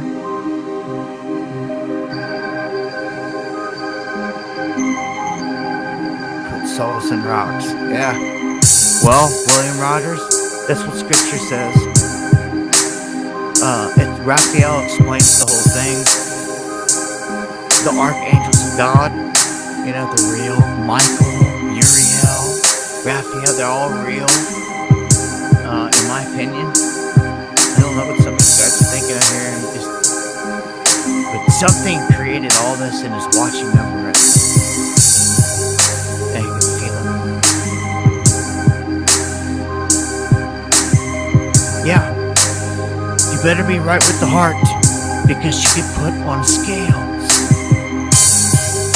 I am a Libra, so I associate well with the scales. And every soul will be weighed against the feather of truth. How are you weighed?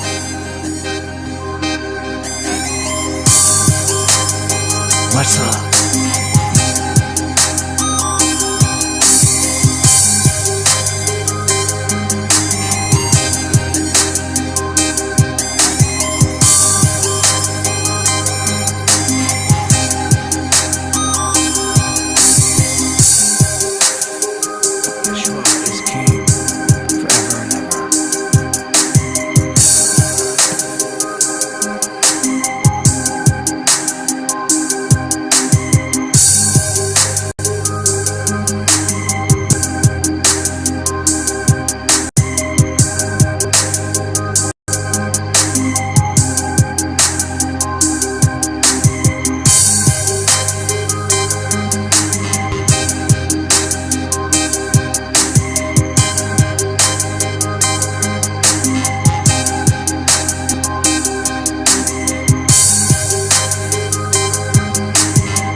Thank you, Nicole, for the coffee.